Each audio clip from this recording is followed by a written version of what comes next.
அரசுக்கு எதிரான கருத்துக்களை தெரிவிக்கும் போது அரசு அவர்களை கூப்பிட்டு இது சரி இது தவறு என்று சொல்வதற்கு அதை ஒழுங்குபடுத்துவதற்கு ஒரு அமைப்பு இருக்க வேண்டும் என்பது. அது இந்தியா சொன்னால் கேட்டுக்கொள்வார்கள். நேபாள் போன்ற கம்யூனிச நாடு சொன்னால் கேட்குமா? நாட்டையே கெட்டு சீர்கேடாக்கி சீக்காளியாக்கி இன்னைக்கு ஒழிச்சிட்டீங்க. கடந்த 15 ஆண்டுகளில் எத்தனை ஆட்சியாளர்கள் போயிருப்பாங்கன்னு நினைக்கிறீங்க? புது ஆட்சிக்கு 17 முறை புது ஆட்சிகள் பதவியேற்று பதவி விலகின. 15 வருஷத்துல 17 ஆட்சி. ஸ்ரீலங்காலையும் இதே மாதிரி தான் அமெரிக்க அமைப்புகள் காசு கொடுத்துரும். நேபாள் இந்த கதிக்கான காரணம் ஒரே டைம்ல 2 குதிரை மேல சவாரி பண்ண நினைச்சது. சைனா கிட்டையும் பணம் வாங்கிக்கலாம், யூஎஸ் கிட்டையும் பணம் வாங்கிக்கலாம் நினைச்சிட்டு யூஎஸ் பல லட்சம் செலவு பண்ணாங்க. இந்தியாவை சுற்றி இருக்கக்கூடிய அண்டை நாடுகள் எல்லாம் பிரச்சனைக்குரிய நாடுகளாக இருக்க வேண்டும். இந்தியாவின் எல்லை பகுதிகள் அமைதியாக இருக்கக்கூடாது. எப்போ தேவைப்பட்டாலும் இந்தியாவுக்குள் ஊடுருவல்களும் இந்தியாவுக்குள் உள்நாட்டு அச்சுறுத்தல்களும் வலுக்க செய்ய வேண்டும்.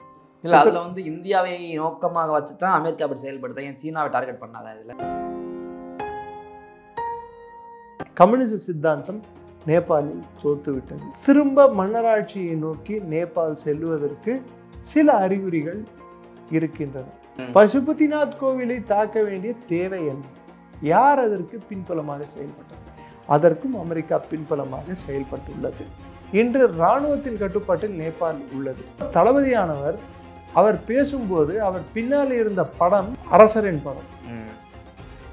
இதெல்லாம் அறிகுறிகள் தானே. நேபாள் எல்லையை நாம் இப்பொழுது முழுமையாக நம் கட்டுப்பாட்டில் எடுத்து வர வேண்டும். அதை கூடிய முடிந்த அளவு நேபாள், பங்களாதேஷ் போன்ற எல்லைகளை முழுமையாக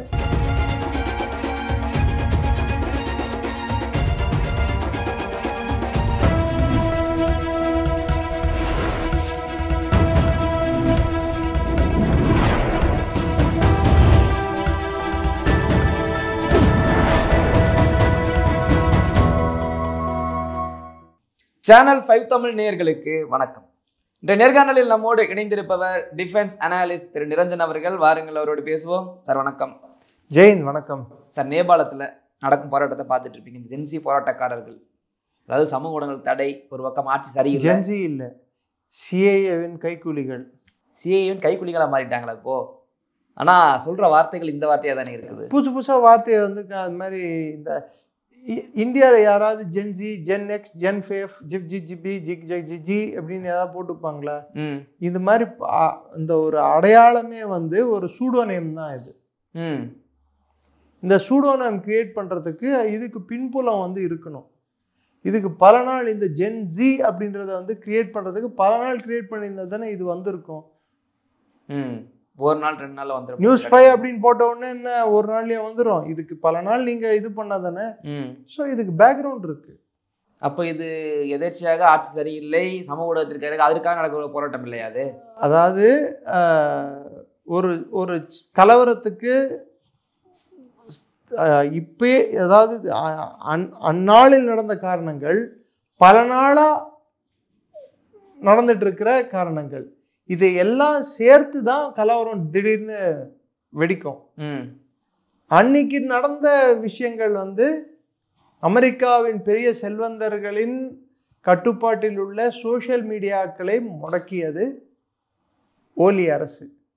26 சோசியல் மீடியாக்கள் நேபாளில் செயல்படும் போது சைன மீடியாக்கள் 4 தவிர்த்து 22 மீடியாக்களை முடக்கியது.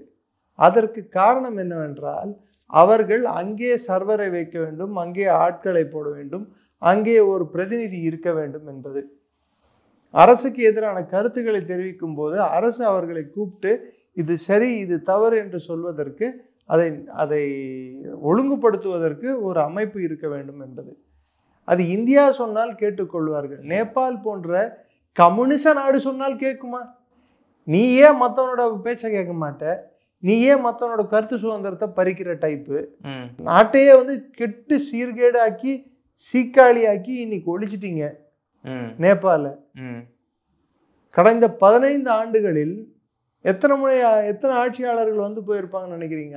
புது ஆட்சிக்கு 17 முறை புது ஆட்சிகள் பதவியேற்று பதவி விலகின. 15 வருஷத்துல 17 ஆட்சி, 2 லீடிங்ல போகுது, 2 லீடிங். அப்ப என்ன கணக்கு?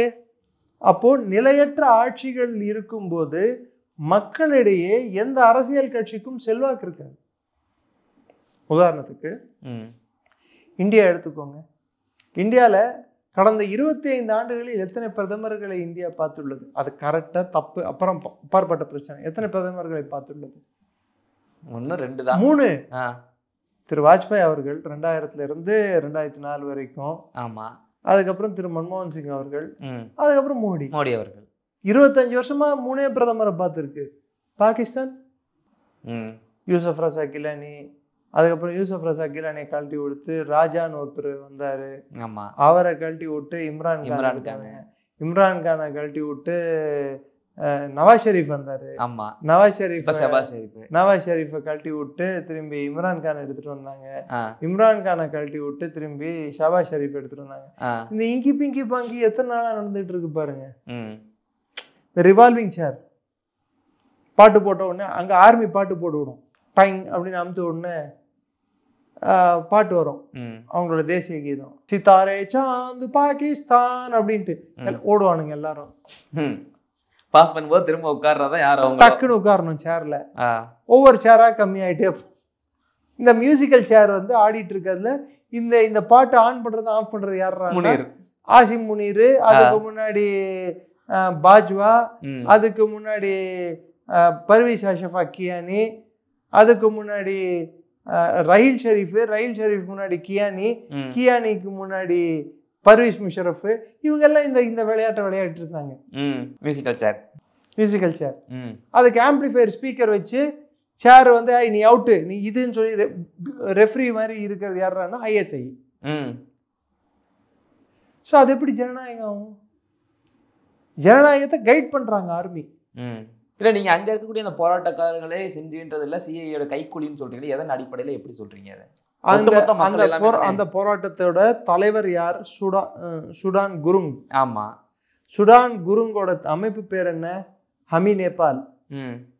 ஹமி நேபாள்னா நான் நேபாள், நான் நேபாள்ன்றது தான் பேரு. ஹமி நேபாள்ன்ற அமைப்பு யாரெல்லாம் ஃபண்டிங் கொடுத்துருக்காங்க? USAID, Open Society Foundation George சோரோஸோடது, நேஷனல் என்டோமெண்ட் ஃபார் டெமோக்ரஸி. ஸ்ரீலங்காலையும் இதே மாதிரி தான் அமெரிக்க அமைப்புகள் காசு கொடுத்துன. 2வது, நேபாள் இந்த கதிக்கான காரணம்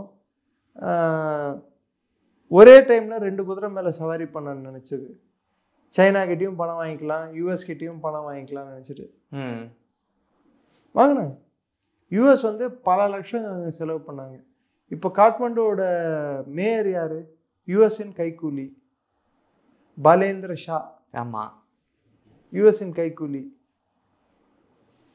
அதுக்கப்புறம் இன்னொருத்தர் சுண்டக் ருய்தா அப்படின்னு சொல்லிட்டு ஒருத்தர் இருக்காரு, டாக்டர் சுண்டக் ருய்தா அப்படின்னு சொல்லிட்டு. அவர் வந்து ராமன் மேகசேசே அவார்டு பெற்றவர். அவர் அமெரிக்காவின் கைக்கூலி. பல லட்சம் டாலர்கள் வந்திருக்கு. இந்த ஹமி நேபாளோட வெப்சைட் ஓப்பன் பண்ணி பார்த்தாலே இந்த குருங் சுடான் குருங் அவரோட வெப்சைட் ஓப்பன் பண்ணி பார்த்தாலே அல் ஜசீரா பணம் கொடுத்துருக்கு, USAID பணம் கொடுத்துருக்கு. இந்த சுண்டக் இவர் ரொய்டா அவர் பணம் கொடுத்துருக்காரு. நெக்ஸ்ட்டு தீபக்னு சொல்லிட்டு ஒருத்தர், அவர் தி இன்ஃபினிட்டி ஃபவுண்டேஷன், அவங்க வெப்பன் கொடுத்துருக்காங்க, துப்பாக்கிகள். அதே மாதிரி சாஹில் அகர்வாலோட அமைப்பு, அந்த குரூப் ஷங்கர் குரூப்னு சொல்லிட்டு அவங்க பணம் கொடுத்துருக்காங்க. இவங்க எல்லாம் பணத்தை கொடுத்து இவங்கெல்லாம் தான் பின்புலமாக செயல்பட்டிருக்காங்க இந்த மொத்த கலவரத்துக்குமே. ஒரு கலவரம் வெடிக்குதுறான்னா அந்த கலவரம் வந்து வெடிக்கும் போது அங்கே எரிபொருள் சாதனங்கள் எப்படி வந்தன? நெருப்பு வச்சு தீ வைக்கிற அளவுக்கு. அதுவும் சேஃபான கட்டடங்கள், ஈஸியாக எரியக்கூட முடியாத கட்டடங்கள், இதெல்லாம் பார்லிமெண்ட்டு, ஹைகோர்ட், அப்படிப்பட்ட கட்டடங்கள் கொழுந்து விட்டு எரியும் வண்ணம் அப்போ தீ வைக்கிறோண்டான்னா அதற்கு தேவையான ஸ்பெஷல் பொருட்கள் ஏதோ ஒன்று வந்திருக்கணும். அப்போ எங்கேருந்து வந்தது? யார் ப்ரொக்யூர் பண்ணி கொடுத்தா? ஒன்று. ரெண்டாவது, இளைஞர்களை பள்ளி சிறுவர்களை அவர்களின் சீருடையுடன் வர சொன்னது யார்? கிளர்ச்சியில் ஈடுபடுபவர்களை கொடையுடன், தண்ணியுடன், டவலுடன் வர சொன்னதுக்கான காரணம் என்ன? கண்ணீர் வெடிகுண்டுகளை வீசினால் டவலில் கட்டி கொடையால் தவிர்த்து கொள்ள முடியும் அப்படின்றதுக்காக. ஸோ இதெல்லாம் பிளான்டாக தான் நடக்குது.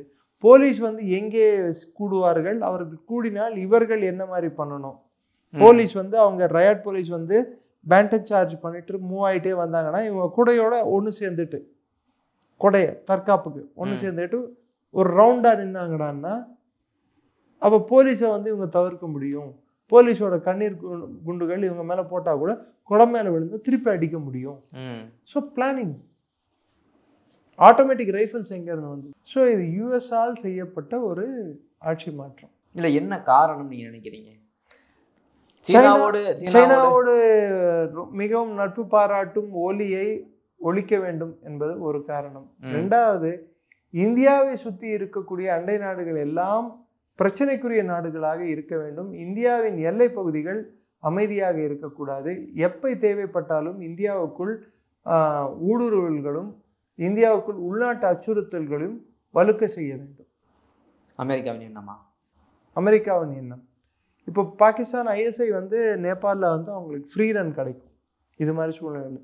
அப்போ நேபாள் வழியாக பொருட்கள், ஆட்கள் எல்லாரையுமே உள்ள அனுப்ப முடியும். பாகிஸ்தான் அமெரிக்காவோட கைக்கூலி தானே. ஆமாம். ஸோ அனுப்ப முடியும். அப்போ இந்தியாவுக்குள்ள தீவிரவாதத்தை ஏற்படுத்துறது ஈஸி இல்லை. ரெண்டாவது, நேபாள் எந்த மாநிலங்களை பார்டர் செய்கிறது? இல்லை, அதில் வந்து இந்தியாவை நோக்கமாக வச்சு தான் அமெரிக்கா அப்படி செயல்படுத்த. ஏன் சீனாவை டார்கெட் பண்ணாத? அதில் நான் தான் சொன்னேன், சீனாவை அங்கே ஆட்சி மாற்றம், சீனாவோட சாதகமாக இருக்கக்கூடிய கம்யூனிஸ்ட் கட்சியை அகற்ற வேண்டும் என்பது ஒன்று. ரெண்டாவது, இந்தியாவில் உள்நாட்டு அச்சுறுத்தல் ஏற்படுத்த வேண்டும் என்பது ரெண்டு. ஏன்னா குறிப்பிட்ட பார்டர் மாநிலங்கள் என்ன? உத்தரப்பிரதேசமும் பீகாரும். ஆமாம், ரெண்டுமே கூடிய விரைவில் தேர்தலை சந்திக்க போகின்ற மாநிலங்கள். நேபாள் வழியாக வரக்கூடிய அமளிதுமளி பிரச்சனைகள், கலவரங்கள், இது எல்லாத்துக்கும் நேபாள் ஒரு புகலிடமாக செயல்படும். அங்கிருந்து இதை ஆப்ரேட் பண்ண முடியும். ஸோ அதுக்கு இது ஒரு ஏதுவான ஒரு சூழ்நிலை தானே இது மாதிரி இருக்கிறது. அதுக்கு தான் இதெல்லாம் பண்ணியிருக்காங்க. ஆனால் சார், இந்த கேபி சர்மா ஒலி பார்த்தீங்கன்னா இந்தியாவிற்கு எப்போதும் எதிராகவும் சீனாவுக்கு ஆதரவாகவும் பேசக்கூடிய நபர். இப்போ இந்த தருணத்தில் இந்தியா என்ன ஒரு நிலைப்பாடை எடுக்குன்னு நினைக்கிறீங்க? நம்ம நிலைப்பாடு என்னவா இருக்கணும்? என்னை பொறுத்தவரை கம்யூனிஸ்ட் ஆட்சி ஒழிந்தது நல்லது. நம்ம நாட்டை பொறுத்த வரைக்கும். ஆமாம். அடுத்து வரக்கூடிய ஆட்சியானது இன்று கம்யூனிசத்தின் மீது அங்கே நேபாள் மக்கள் வைத்திருந்த அந்த ஒரு என்ன சொல்றது நம்பிக்கை இன்று முழு அளவில் சிதைக்கப்பட்டுள்ளது. அந்த நம்பிக்கை திரும்ப வருவதற்கான சாத்தியக்கூறு இல்லை என்னை பொறுத்தவரை. அது மலைவாழ் நேபாளிகளாகட்டும், இல்லை சதுர பிளைன்ஸில் வாழக்கூடிய நேபாளிகளாகட்டும், மகாதேசிஸ் அப்படின்வாங்க, பீகாரை ஒட்டிய பகுதிகளில் இருக்கும் நேபாளிகளாகட்டும், எல்லோருக்கும் இந்த ஒரு கோபமானது கம்யூனிஸ்டுகள் மீது இருக்கிறது. கம்யூனிஸ்ட் சித்தாந்தம் நேபாளில் தோத்துவிட்டது. ஜனநாயகம் அடி வாங்கிவிட்டது. தோர்த்து விட்டது என்று சொல்ல மாட்டேன், அடி வாங்கிவிட்டது. திரும்ப மன்னராட்சியை நோக்கி நேபாள் செல்வதற்கு சில அறிகுறிகள் இருக்கின்றன. மன்னராட்சியை நோக்கி இந்த கிளர்ச்சியிலேயே ஒரு அமைப்பினர், ஒரு குழுவினர் எங்களுக்கு திரும்பவும் மன்னராட்சி வேண்டும் என்று கோஷங்களை எழுப்பினார்கள். அப்படி மன்னராட்சி திரும்பினால் அதுக்கு நமக்கு, இந்த அரசுக்கு அது சாதகம். நமக்கு இந்த அரசுக்கு.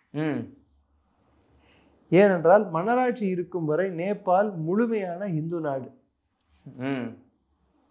மதசார்பற்ற போலி சாயம் பூசிக்கொண்ட நாடல்ல. இந்த மதசார்பற்ற தன்மை என்பதே ஒரு போலி சாயம். இந்துக்களாக அவர்கள் மதத்தை பரப்ப முடியாது, ஆனால் மற்ற மதத்தினர் அவர்கள் மதத்தை பரப்பலாம் என்பது அது ஒரு போலியான ஒரு கருத்தியல் தானே. அதை தான் நேபாளில் கம்யூனிஸ்ட் ஆட்சி முன்வைத்தது. இதனால் நேபாளில் பெருமளவு மத மாற்றங்கள் நடைபெற்றன. இதனால் கலாச்சார ரீதியிலும் மக்களின் எண்ணிக்கை ரீதியிலும் பெரிய மாற்றங்கள் ஏற்பட்டன. அந்த மாற்றங்களின் பிரதிபிம்பம் தான் இன்று நடக்கக்கூடிய கிளர்ச்சி, தாக்குதல்கள். குறிப்பிட்டு இந்து கோவில்களை யார் தாக்க வேண்டும் என்று நேபாளில், பங்களாதேஷ்ல இந்து கோவிலை தாக்கினா சகஜம், பசுபதிநாத் கோவிலை தாக்க வேண்டிய தேவை என்ன? யார் அதற்கு பின்புலமாக செயல்பட்டது? அதற்கும் அமெரிக்கா பின்புலமாக செயல்பட்டுள்ளது. அதன் பெயர்கள், அவர்கள் பெயர்களை நான் உங்களுக்கு சொல்ல கடமைப்பட்டுள்ளேன். அவர்கள் எத்திசம் ஃபவுண்டேஷன் என்று ஒன்று வச்சிருக்காங்க. அதாவது மகா சஞ்சார் அந்த அமைப்பின் பேர். அது வந்து கடவுள் இல்லை என்ற கோட்பாடை முன்னிறுத்தி அவர்கள் வேலை செய்கிறார்கள். இதற்கு தலைவராக இருப்பவர் மதன் கிருஷ்ண சிரேஷ்டா என்று சொல்பவரும் ஹரிபன்ஷ ஆச்சாரியா என்று சொல்ல 2 பேர். இவர்கள் US அரசாங்கத்திலிருந்து கிட்டத்தட்ட $5 லட்சம் வாங்கியுள்ளார்கள். $5 லட்சம் இவர்களுக்கு எதுக்கு? டு ப்ரொமோட் ஏத்திசம் இன் நேபாள். அதாவது கடவுள் இல்லை என்ற அந்த கோட்பாடை பரப்புவதற்கு இந்த அமைப்பு வேலை செய்தது. அதுவும் கடவுள் இல்லை என்றால் எந்த கடவுள் இல்லை? இந்து கடவுள்கள் இல்லை. ஆனால் பெரும்பாலான நேபாளிகள் இதை ஏற்றுக்கொள்ளவில்லை. அதன் நீட்சியாக நாம் பார்த்ததுதான் முதல் நாளில் ஆர்ப்பாட்டம் எல்லாம் நடந்தால் கூட எந்த தருவாயில் அவர்கள் பசுபதிநாத் கோவிலை தகர்க்க சென்றார்களோ அந்த போராட்டத்தின் தன்மை மாறிவிட்டது. ஸோ அதன் பின்புலமாக இருந்த பல பேர் ஒதுங்க ஆரம்பித்தனர். அதற்பின் இராணுவம் தரையிறக்கப்பட்டது. இன்று இராணுவத்தின் கட்டுப்பாட்டில் நேபாள் உள்ளது. 2வது இராணுவ தளபதியானவர் அவர் பேசும்போது அவர் பின்னால் இருந்த படம் அரசரின் படம். இதெல்லாம் அறிகுறிகள் தானே. ஸோ இதிலிருந்து நமக்கு தெரிவது என்னவென்றால் மக்களிடையேவோ அதிருப்தி இருக்கிறது. 6 மாதங்கள் முன் கியானேந்திரா நேபாளில் சுற்றுப்பயணம், அவர் உள்நாட்டு சுற்றுப்பயணம் முடித்துக்கொண்டு காட்மாண்டு திரும்பிய போது, முன்னாள் மன்னர் திரும்பிய போது கிட்டத்தட்ட 10-12,000 மக்கள் திரிபுவன் ஏர்போர்ட்டில் கூடினர் அவரை வரவேற்பதற்கு. ஒரு பெரிய அணிவகுப்பாக மக்கள் அவர் வண்டி பின்னால் வந்தனர். திரும்பவும் எங்களுக்கு மன்னராட்சி தேவை என்று. இந்த மன்னராட்சி தேவை என்ற குரல்கள் வலுவடை வந்த வண்ணம் இருக்கின்றன. இது அமெரிக்காவுக்கும் இது ஒவ்வாது, சைனாவுக்கும் அது ஒவ்வாது, இந்தியாவை தவிர. ஸோ இந்தியாவின் ஆட்டம் இராணுவ ரீதியான ஆட்டமாக இருக்கும். திரும்ப மன்னராட்சியை நிறுவுவதற்கான முயற்சியாக இருக்கும். இல்லை, நீங்கள் சொல்கிற போல ஒரு பகுதி தானே மன்னராட்சி வேணுன்றாங்க, மற்றவங்க எல்லாமே ஜனநாயக முறைப்படி வேணும்னு சொல்லுவாங்களே. 6 மாதம் நேபாளுக்கு வந்து வேற யாரும் வந்து எய்டும் எதுவும் கொடுக்க முடியாது. பிரச்சனை பண்ணிட்டாங்க. இவங்களை வந்து இராணுவம் வந்து நடவடிக்கை எடுத்து உள்ள தூக்கி வச்சாங்கடான்னா அது பங்களாதேஷ் மாதிரி நாடு இல்லை, மெஜாரிட்டி ஹிந்து இருக்கிற நாடு. இந்து கோயில்களை தாக்கியவர்களை எளிதில் விட மாட்டார்கள். 2வது அங்கே இருக்கக்கூடிய இராணுவத்தினர் நிறைய பேர் இந்திய இராணுவத்தில் முன்னாள் வீரர்களாக பணி செய்தவர்கள் கூர்கா ரெஜிமெண்ட்ல. ஸோ அவர்கள் வந்து அவர்களுக்கு இந்தியா மீது இருக்கும் பிணைப்பும் அந்த ஒரு என்ன சொல்றது விசுவாசமும் இன்னும் குறையவில்லை. ஸோ அவர்கள் இந்தியாவுக்கு எதிராக துப்பாக்கி தூக்க வேண்டும், பங்களாதேஷ் மாதிரி இந்தியாவுக்கு எதிராக நீங்கள் போங்கள் அப்படின்றால் நேபாளிகள் போக மாட்டார்கள். இன்னொரு விஷயம் சொல்கிறேன், யூபி கோரக்நாத், அதாவது யோகி ஆதித்யநாத் எதற்கு மடாதிபதியாக இருக்கிறார்களோ அவர் கோரக்நாத் மந்திர், கோரக்பூர், நேபாளில் இருக்கக்கூடிய மிக அதிகமான குர்காக்களுக்கு அதுதான் முக்கியமான கோவில். அவர்தான் மதகுரு. யூபியின் முதல்வர் நேபாளி குர்காக்களுக்கு மதகுரு. அந்த கோவில் பேரே கோரக்நாத் மந்திர். குர்கா என்ற பேரே கோரக்நாத் பேரில் தான் வருகிறது. ஸோ ஒரு அதாவது இந்த ஒரு பிணைப்பானது எல்லைகளை தாண்டிய பிணைப்பு. ஏன் அவளை எதற்கு? நேபாளின் அரச குடும்பம் ராமநாத சுவாமி கோவில் இங்கே இருக்கக்கூடிய ராமேஸ்வரத்துக்கு முக்கியமான ஒரு அந்தஸ்தில் இருக்கிறார்கள் அவர்கள். அவர்களுக்கென்று ஒரு முதல் மரியாதையே உண்டு கோவிலில், தெரியுமா உங்களுக்கு? திண்டுக்கல்ல இருக்கக்கூடிய சில இதுக்கு வந்து அவங்களுக்கு முதல் மரியாதை உண்டு. ஸோ அவ்வளோ இதுக்கு அவர்கள் கீழ் பிரதமராக வேலை செய்த குடும்பத்தினருடன் தான் பிஜேபியை சேர்ந்த ஒரு முக்கிய பிரமுகர்கள், மத்திய பிரதேசத்தை சேர்ந்த ஒரு முக்கியமான குடும்பம் உறவு வைத்துள்ளது. அதாவது பெண் கொடுத்தல் வாங்கல் உறவு வைத்துள்ளார்கள். ஸோ இது நிறைய பேருக்கு இது தெரியாது. நேபாளுக்கும் இந்தியாவுக்குமான உறவு என்பது கலாச்சார ரீதியிலும் பொருளாதார ரீதியிலும் நேபாளுக்கு எந்த பொருள் போக வேண்டும் என்றாலும் இந்தியா வழியாக தான் போக வேண்டும், சைனா வழியாக வர முடியாது. ஏன்னா நேபாளுக்கு அந்த பக்கம் இருக்கிறதெல்லாம் மலைகள், மலைகளை தாண்டி வருவதென்றால் கடினம். ஆனால் இந்தியா வழியாக பல்வேறு பகுதிகள் வழியாக பொருட்கள் வந்து நேபாளை சென்று அடைய முடியும். இந்தியா நினைத்தால் நேபாளில் போகக்கூடிய பொருள்களை நிறுத்த முடியும். நேபாள் எல்லையை வந்து நாம் இப்பொழுது முழுமையாக நம் கட்டுப்பாட்டில் எடுத்து வர வேண்டும். அதை கூடிய முடிந்த அளவு நேபாள், பங்களாதேஷ் போன்ற எல்லைகளை முழுமையாக அதை ஃபென்சிங் செய்ய வேண்டும். எப்படி பாகிஸ்தான் பார்டரை ஃபென்சிங் பண்ணோமோ அது மாதிரி ஃபென்சிங் பண்ணணும், ஊடுருவல்களை கட்டுப்படுத்துவதற்கு. அடுத்து கிட்டத்தட்ட இப்பவே 7000 சிறை கைதிகள் தப்பிச்சிட்டதா சொல்றாங்க. 2000 அவ்வளவு பேரும் இந்த பக்கம் இந்தியா பக்கம் வந்துடக்கூடாது, தீவிர கண்காணிப்புல இருக்குது. காரணம் என்னடான்னா 2000 பேரை முதல்ல தப்பிக்க விட்டதுக்கு காரணமே, நாளைக்கு இராணுவம், துணை இராணுவம், போலீஸ், நேபாள் போலீஸ் இவர்களை திருப்பி பிடிப்பதற்கு தான் அவர்கள் உன்னிப்பாக இருப்பார்கள், அதை தான் நோக்கி செல்வார்கள். இந்த கட்டத்தில் யாரெல்லாம் அமளிதுமளியில் ஈடுபட்டார்களோ அவர்களுக்கு ஒரு பெருமூச்சு வாங்குவதற்கான ஒரு நேரம் கிடைக்கும். அவர்கள் திரும்ப ஒன்று சேர்ந்து அடுத்த கட்ட நடவடிக்கை என்ன செய்ய வேண்டும் என்று அவர்கள் திட்டம் தீட்டுவதற்கு ஒரு சந்தர்ப்பம் கிடைக்கும். ஸோ திசை திருப்பும் செயல் இது. இது இலங்கையிலும் நடந்தது, பங்களாதேஷிலும் நடந்தது. டெம்ப்ளேட் சேம், ஏரியா தான் வேற, ஏரியா வேற, ஃபார்மேட் ஒரே மாதிரி ஃபார்மேட்டு.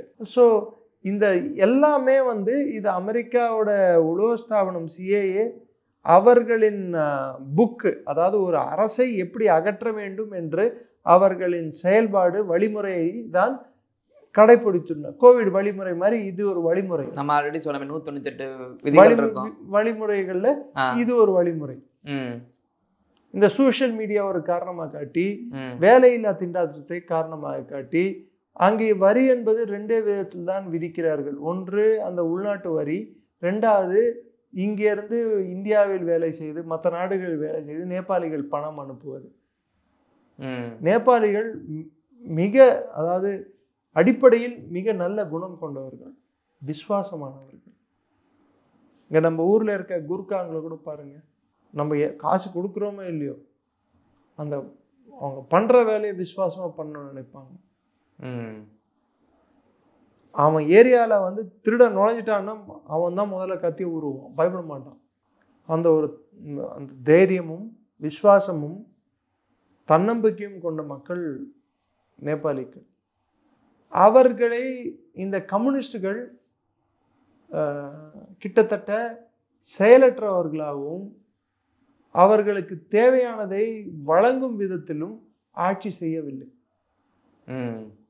அது ஒரு கிட்டத்தட்ட ஒரு திறனற்ற, செயலற்ற, ஆக்கப்பூர்வமற்ற ஒரு அரசாகத்தான் அவர்கள் இருந்தார்கள்.